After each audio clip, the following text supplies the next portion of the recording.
next level.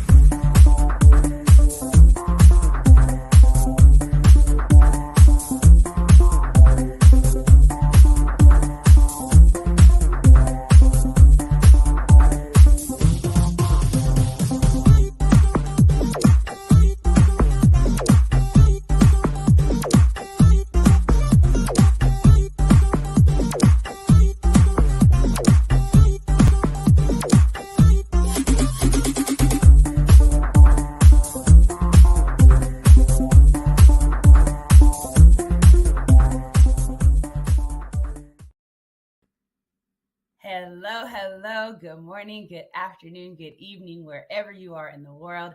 This is Coach Tiffany Parra coming to you with Phoenix Fitness Fanatics Magazine, elevating your mind, body, and spirit. We are taking center stage today on the Own It Publishing platform. And today I have one of our contributing writers. You have seen him before. Take the stage with me. I'm going to go ahead and bring him on in. Good afternoon, Jeffrey. How are you today? Well, it's good morning for me and good morning for you because we're still in that time Really zone. early. So really yeah, you're the early bird. But hello, and it's always a pleasure to share the stage with you, Coach Tiffany. So excited to be here today. So excited to have you, Jeffrey. And, y'all, Jeffrey has been with the Phoenix Fitness Fanatics Magazine family for going on now 3 years. He will be our January cover once again. So very excited about that. Just really excited to see him growing and just really shining out there in the world. So today we're going to talk about Jeffrey's abundance in Optimum Wellness, his transformation in that.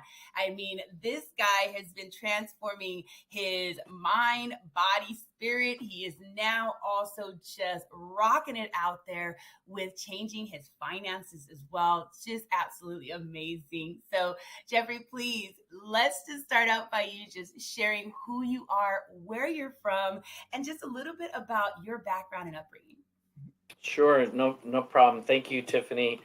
So yeah, it's been an amazing 4 to 5 years, and I am originally from Western New York and grew up in a small little farming town outside of Buffalo in a town called Elma. And I am the first of 5 boys in my family. I do have a twin brother.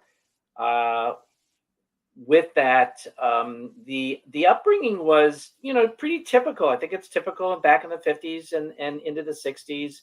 I was born in 1954. I just turned 69.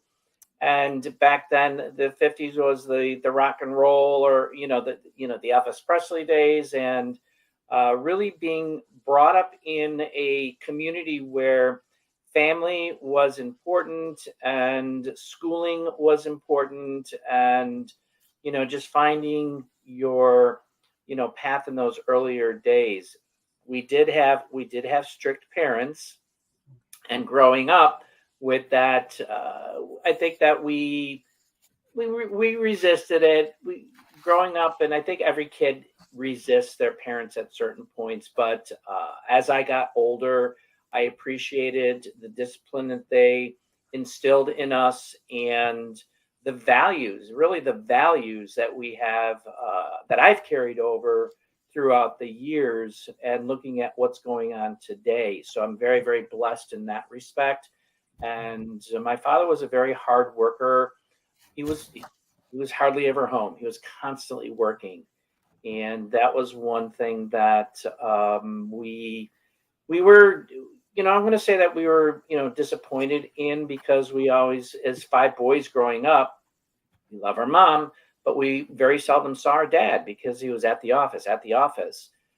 And during my transformation story, I'll be sharing that too, because that was me. So it's like 2 peas in a pod here. But what I enjoyed was going to school and being able to have the freedom of exploring. I was in the school systems with regards to the sports systems. I was in the theater.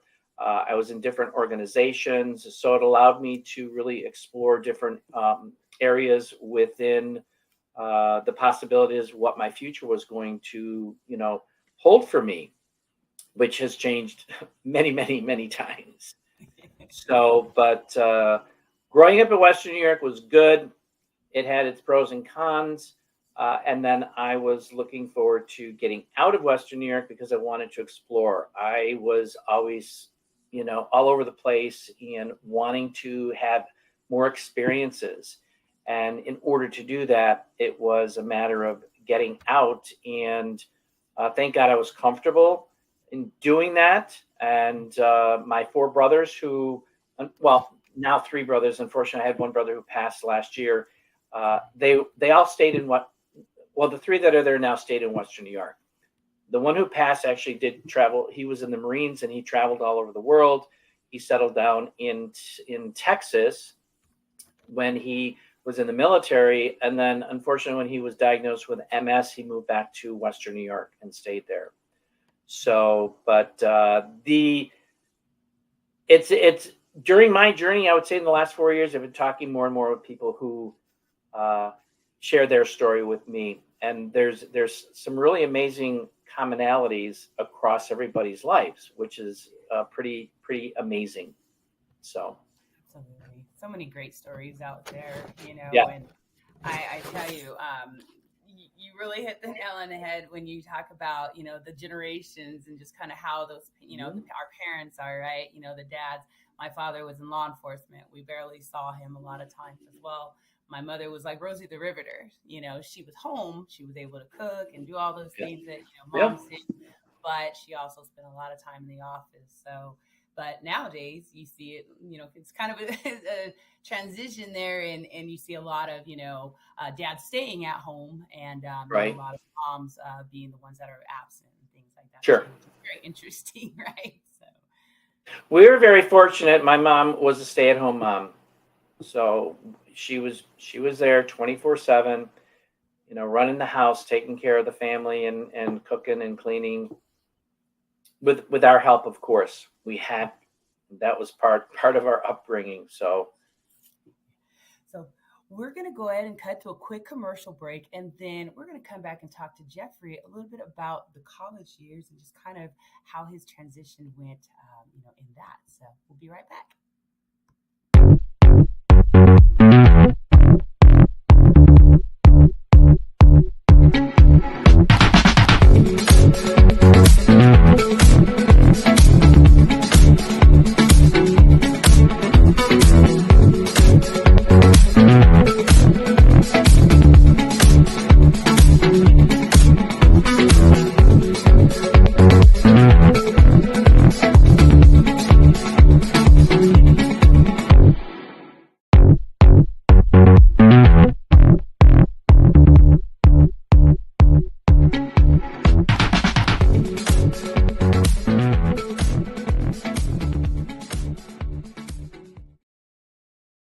And we are back. This is Coach Tiffany Parra with Phoenix Fitness Fanatics Magazine, elevating your mind, body, and spirit. I love that commercial, don't you, Jeffrey? It always yeah, has us in our seats, right?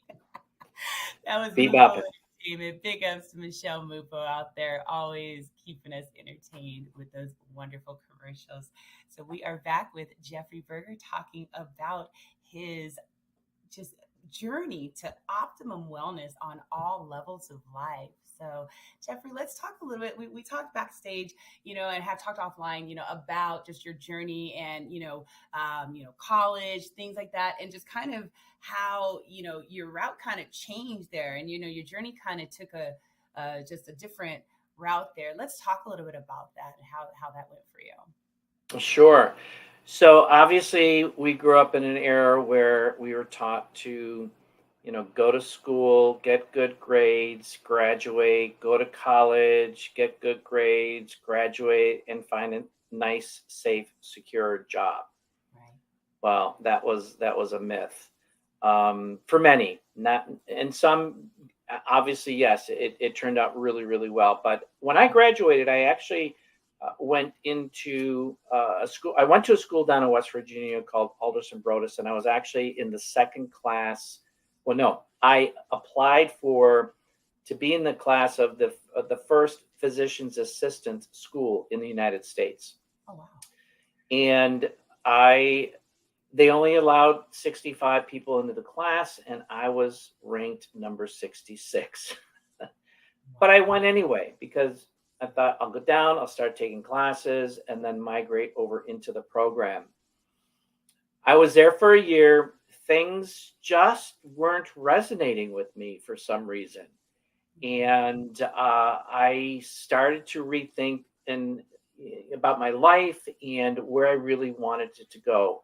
I did a lot of theater in high school, and that's kind of where my passion was for the arts, because I played piano for, I think it was 9 years growing up, classical piano, doing recitals and performing. So I left the school, went back to Buffalo, and attended the University of Buffalo in the arts program, and went through that program I was into my 4th year. And one of the criteria being in the arts program is that you had to participate within the dance company. And I could not do that because I was working full time. I was living on my own. I was paying my own bills, and the dance company required evening rehearsals and stuff. And I was like, this is 5 days a week, and I've got to work. I've got to make money. I'm going to school. I got to pay my rent. I got to eat, so forth and so on. So with regards to that experience, I ended up having to leave because my vision was to go to New York and perform. I wanted to get into performing arts, and I actually left the University of Buffalo without doing the dance company because I couldn't. And I auditioned for the New York City Jazz Company, and I got into the company because you don't need a degree to be admitted to a dance company. They look at your singing, they look at your dancing, they look at your performance, and they don't look at a paper degree. They want to see what you can do on stage. So that's what I did. Is I left college and went into the performing arts and pursued that career until I fractured my back in a rock video. So that changed my whole, the aspect of performing, because I could not perform on stage, especially with a dancing career. And so I ended up having to leave New York City because I was in therapy for almost 3 years with a fracture. They wanted to do surgery. I did not want any surgery on my back from previous colleagues who I've talked to, and they've had surgery. You're never the same. So I've never had surgery to this day, and I'm managing my, the lower back issues with that. Ended up going to Boston, and it's like, okay, what am I going to do? I ended up going back to school at Harvard University and pursued software engineering, and ended up getting a job with Lotus Development, which was a massive company in the day back in the 80s, who has since been bought out by IBM.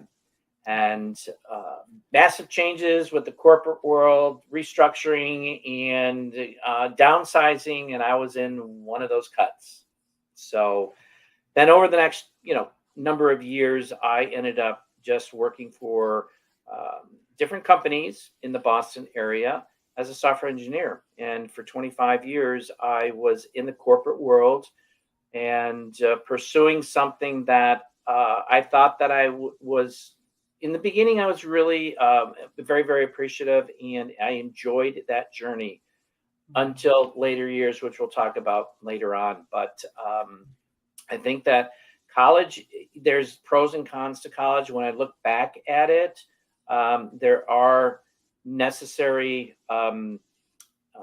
professions, if you will, that do require college and a degree.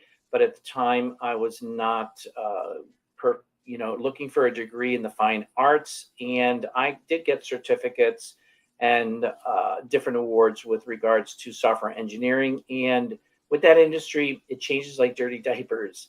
It changes constantly. So what I learned back in Harvard over the 25 years of my life within the industry, that was obsolete. So it was more of being on the job, learning the new technologies that were coming online and being involved with it, hands-on experience, because what is taught previously in college, it doesn't apply back when I was doing it, and more so today because technology has completely changed. I mean, when I was in technology, there was no internet. And look at where we are with the internet. Look at where we are with blockchain technology. Look at where we are with AI. Yeah. Everything is changing. So I think that for people who are looking at, a career, really look at the college curriculum and look at the future of that. And one of the big things that I find really frustrating is people are paying massive amounts of money for college, and they go 20, 30, 40 years paying off their college loan. And that's really horrible. Yeah. It's like unneeded stress, right? Right. Yeah, exactly. You should be doing something that you're passionate about. As you said, school's not for everyone.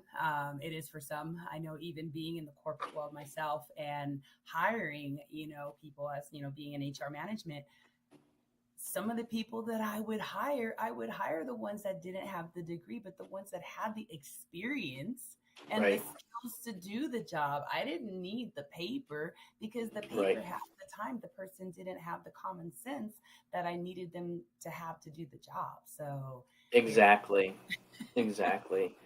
Yeah, it's sad, but in the same token, there's pros and cons no matter what industry that you're in. It's a matter, I think today more so for, with what I've learned, it's a matter of being educated, getting the right information, and looking at both sides and evaluate so you can make an educated decision. Because for me, and I'm sure for you growing up, it was, this is the way to do it. Go. And we were puppets. Go to school, get good grades, go to college, graduate, get a nice, safe, secure job. And that's kind of the path, the yellow brick road that we were led down, only to realize that we've got a lot of broken systems and corrupt systems out there that have their own agenda. And it doesn't fit with our agenda in the long term. Yeah, absolutely. So, hey, we're going to cut to another quick commercial break, and then we're going to come back and we're going to talk about a little more of corporate and about the stresses behind that corporate environment. So, Yep. We'll be right back.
I love that one too. That is Upscale Online Business Solutions. Absolutely. There you go. Great commercial. Great commercial.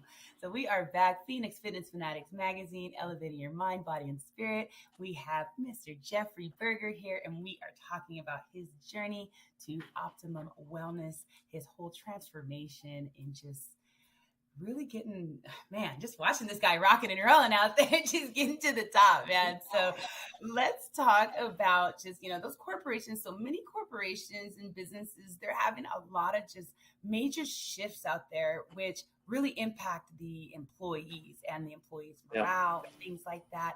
So what's your take on that? Let's talk about that a little bit. Yes, massive, massive changes, I would say, in the last 10 to 15 years. When I started in corporate America, I enjoyed it. I had a really good time. I felt that the environment was very conducive for bringing people on board to be a participant in the journey of the company, the involvement of the company. And in many instances, depending, I mean, I worked for a lot of small companies, but then I worked for major companies, and there were some slight differences.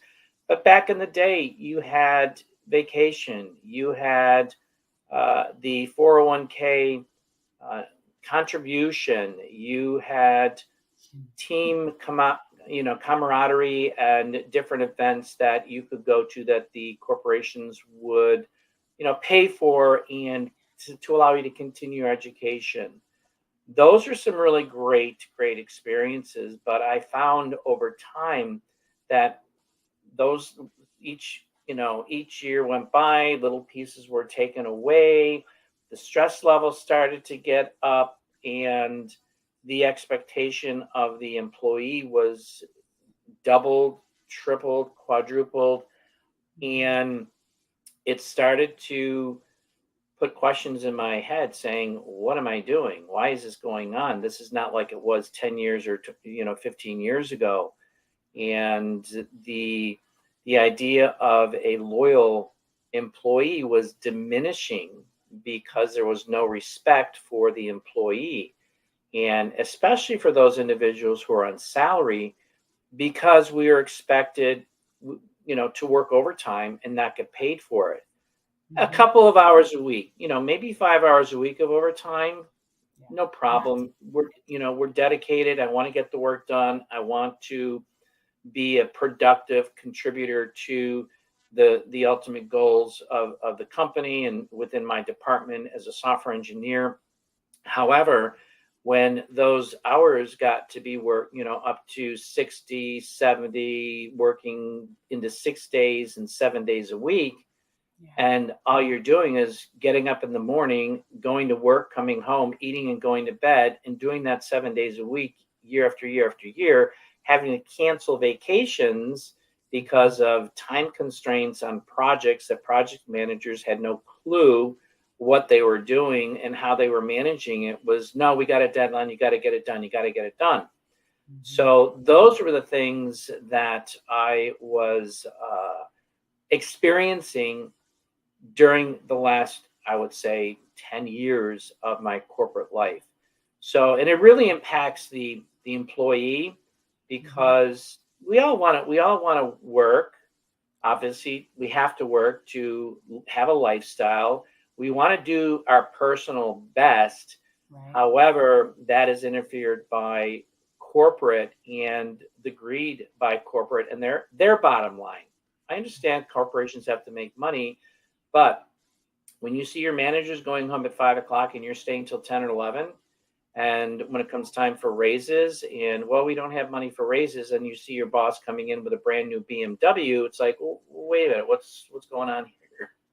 So Right. those are the changes that I've experienced, as well as a number of my colleagues who went through the same thing. So Yeah. it's sad to see where America is going. I see other countries who really value their employees, and they have time off, and there's that work-life balance. And we Right. wonder why we have the problems today that we do in the United States with people in the workforce. They're burnt out. Yeah. They are not having a quality of life, and it should be a balance, and that's not what's happening today. That should Or be. I'd say in the last 10 years, 10 to 15 years. Yeah, I absolutely agree. The last 10 to 15 years is that work life balance is now just a work balance, Right. and Yeah. you have companies wondering why they have such a high turnover, and turnover is money for the company. I That's mean, it right. costs them thousands and sometimes millions of dollars because they cannot keep employees because they're just not happy. They don't have the morale, and it doesn't take much.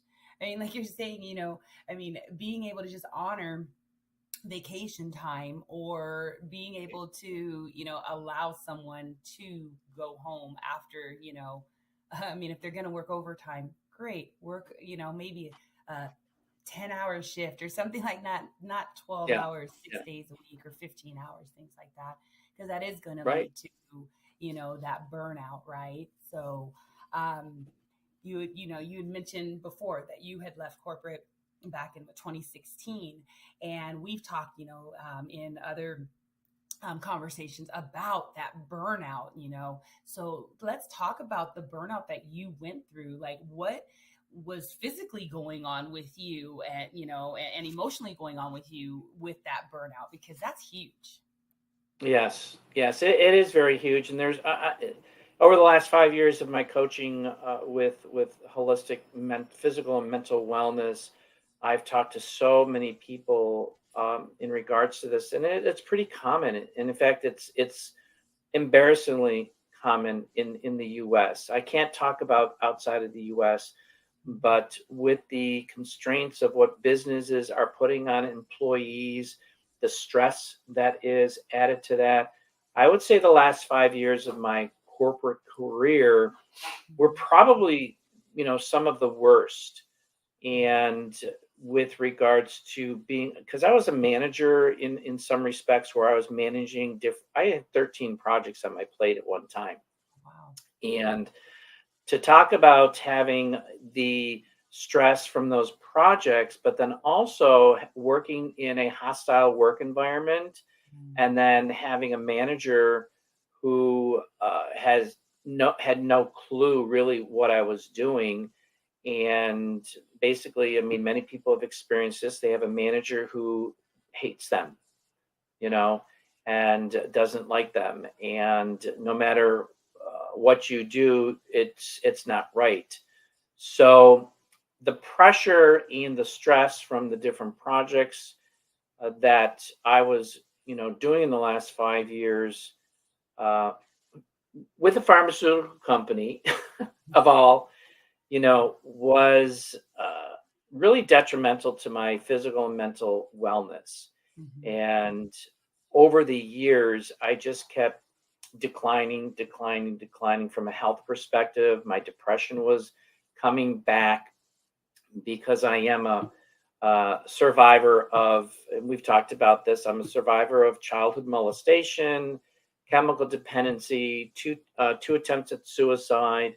So that, kind of that was put to rest for a number of decades. And then the last 5 years, it started to resurface. And it's like, I don't like this place that I'm getting into. Mhm. And no matter what I did, doing my personal best and getting accolades from all of the department heads that I was working with, the project manager, the development manager, everything was fine from their perspective. But my boss always gave me a low rating. So that added stress. It's like, okay, well, what am I doing wrong? So Right. with that being said, the stress, and stress, we've talked about stress. Stress is a killer. It is. It eats inside of your body. It destroys your organs. It destroys every aspect of your immune system. And if you don't find, if you really, and I didn't really understand stress back then. Yeah, we get stressed out, and we deal with it. Mhm. Build a bridge, get over it, and just keep moving on. And suppressing it till eventually I ended up actually getting going out on disability, Mhm. and my doctor put me on this med that just I went psycho on, and I'm like, holy crap, Yeah. I can't take this. I don't want this. So I was out for 6 months, and getting my health back and really focusing on me, and then then the day that I was supposed to go back to work, I'm driving to work and I'm like, oh my God, the stress started to come up, the anxiety started Oh, to come in. And I was thinking, do I really want this? Is this going to be what's best for me? And mhm. just going back and thinking about all of the incidences that had happened. And one major incident was my last review. I found out that I was reported to HR. And I'm like, so reported for what? Well, we can't go into it. What? I'm like, what do you mean you can't go into it? And I was reported from a woman who lives in Chicago, who worked from home in Chicago, and she reported me. To this day, I still have no clue what she reported. So I went to HR saying, okay, what's going on? What is she accusing me of? Well, Mhm. we can't talk about that. It's a closed complaint. I said, well, if this is a legit complaint, how am I supposed to work on correcting it if it is a legit? And if I don't know, how am I going to, improve that? And that was a major hit for me. Mhm. And it was just back and forth with HR, back and forth. So driving to work, I said, I can't do this. I'm not going to do this. I won't tolerate the hostility and the demeaning aspects of my management. And I walked in because I was expecting to go back in and just go back to work. But I Right. walked in and to my boss's office and I'm shaking like a leaf. And I just looked at her and I said, Diane, I'm done. I can't, I'm not coming back to work. You have destroyed my career here. Uh, and I will not tolerate your hostility. I will not tolerate your demeaning me as a professional. When everybody else outside of this department has given me accolades for all of the projects that I have worked on, and you have no clue what I do. I resign effective immediately now. I mean, there was a lot of things that I said because I was in there for probably a half hour. Yeah. And, in my head, I'm like, oh my God, I'm really doing this. I'm really doing this. Because I never walked in and quit a job before this. I mean, I was in my late 50s then. And so she said, you can't quit. You can't quit. I said, who said? I said, goodbye. I'm out of here. So I went to my desk, packed up, and I left. And as I was driving home, that stress level that was like way up here went right down to the bottom. And I had no stress, no anxiety. And it was like a ton of bricks off of my shoulders. And I felt so good. I Yeah. felt so good. But in the same token, I'm like, holy crap, I just quit. What am I going to do? But that's another thing down the road. But I'm going to say it was an invigorating experience, even though I was shaking my shoes, Mhm. never having done that. And actually speaking up to my manager because I was growing up. Don't talk back to your managers. Don't talk back to your teachers. And I, when I was in seventh grade, I talked back to my art teacher and he slapped me in the face. And I went home and the red mark was still on my face. And my mother said, what happened to your face? Oh, Mr. LaDuca slapped me in the face because I talked back to him. Boom. She hit me on the other side of the Oh my. face. Don't you ever talk back to your teachers? And I'm like, oh geez, okay. So, and that's what I was thinking back into the day. It's like, don't talk back to your bosses, blah blah blah blah blah. But you know what? We have to. We have to stand up for who we think, not who we think, but who we believe we are, and what we are there for. And if somebody else disagrees, well, we have the right to voice our opinion That's whether right. they agree or not. And I just, you know what? I stood up for my rights and I said, I'm done. I'm done. Good for you. Good So for you. I just love that, Jeffrey, because you know what? You have to stand up to these employers out there that are taking advantage, that are causing these hostile work environments and things as well. I mean, you and I have spoken about my story as well before, and corporate can. Just that stress is the silent killer. I feel like corporate is a loud killer for us because right. there are those environments, and it's not all corporations that are like this. There are some That, really good corporations absolutely. that love on their Absolutely. employees, that give their employees the days they need, and that have that work-life balance. I just wish that Right. everybody would follow suit in that. So, Yeah, and there should be corporate rules that corporations have to follow for their employees. All absolutely. right, Yes. and I had another experience real quick with another company, Millennium Pharmaceuticals. It's funny, pharmaceutical companies, and the manager. There was a situation where the manager was actually sexually harassing me, a woman, a Wow. woman. And I reported it. Long story short is that I ended up having to leave that company because of the harassment and I in my exit interview, I said that you guys will regret having me leave because I wouldn't do anything to this manager.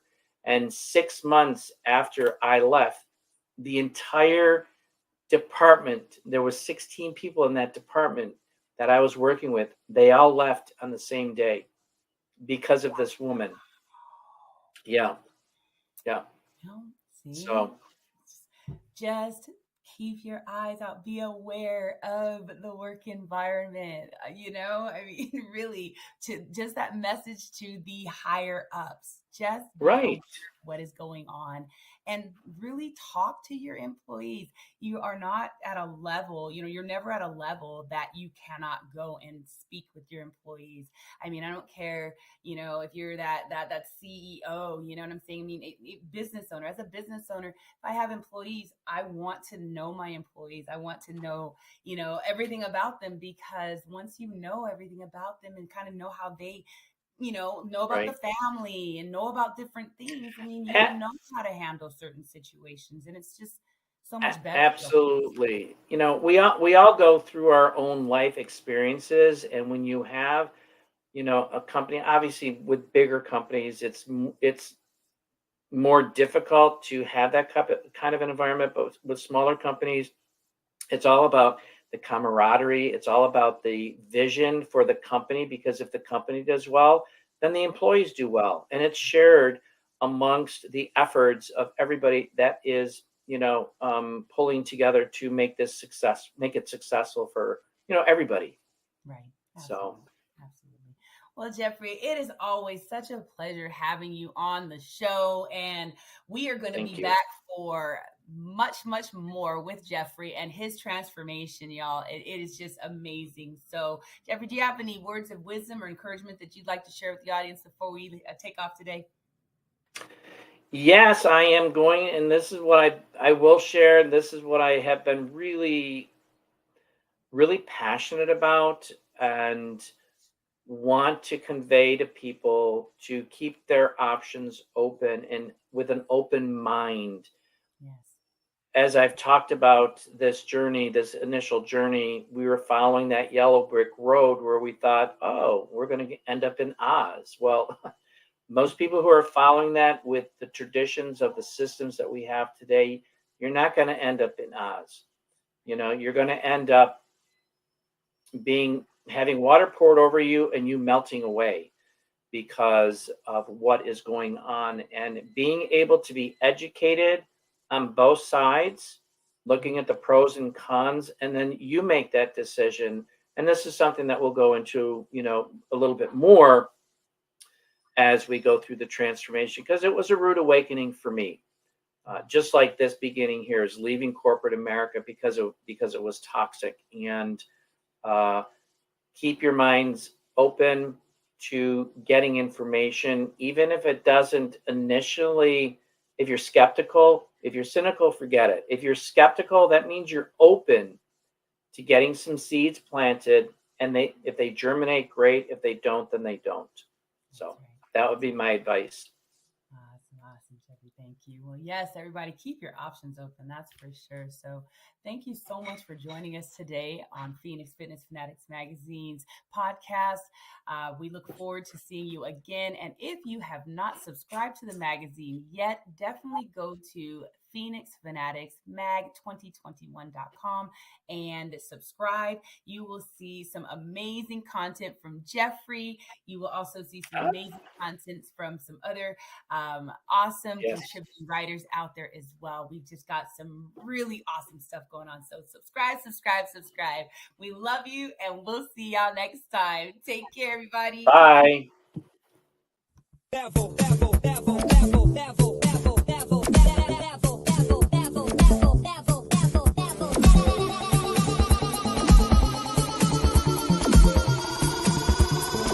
Take it to the next level.